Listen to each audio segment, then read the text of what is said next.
আগামীকালের ধর্মঘট ব্যর্থ করতে ময়দানে নেমেছেন বিএমএস-এর একাংশ।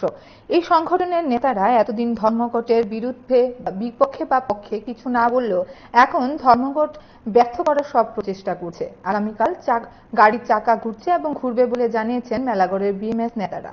তারা জানান বুধবার গাড়ি চলাচল স্বাভাবিক থাকবে। বিভিন্ন সংগঠনের ডাকা ধর্মঘটের বিরুদ্ধে এমনটাই বলেন মেলাগড় মোটর স্ট্যান্ডের বিএমএস নেতা বিপ্লব মজুমদার। তাদের বক্তব্য, এই ধর্মঘট জনবিরোধী, ধর্মঘট মানুষের পক্ষে নয়, রাজনৈতিক উদ্দেশ্য চরিতার্থ করার জন্য এই ধর্মঘট ডাকা হয়েছে। তাই বিএমএস নেতৃত্ব জানালেন আগামীকাল মেলাঘরে গাড়ির চাকা ঘুরবে, প্রয়োজনে তারা মিছিল করে এই বিষয়ে যান চালকদের অবগত করবেন বলে জানান। বিএমএস নেতা বিপ্লব মজুমদার এই বিষয়ে সার্বিক কি বলেছেন সংবাদ মাধ্যমে মুখোমুখি হয়ে শুনুন। তারা যে ধর্মঘট ডাক দেওয়া হয়েছে সেটা আমরা ভারতীয় মজদুর সংঘ আমরা সেই ডাকে আমরা সাড়া দিই না এবং আমরা বিএমএস আমরা ধর্মঘটে বিশ্বাসী না। তাই রাজনৈতিক উদ্দেশ্য প্রণোদিত যে ধর্মঘট যে বন্ধের ডাক দেওয়া হয়েছে সেটা আমরা প্রত্যাহার করি।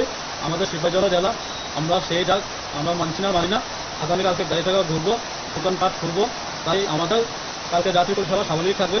তাই আমাদের সকল শ্রমিক ভাইদের আমরা উদ্দেশ্য করে আমরা এও বার্তা দিতে চাই যে আগামী দিন গাড়ি টাকা ঘুরতে ঘুরবে, স্বাভাবিকভাবে যাত্রী পরিষেবা দেবে।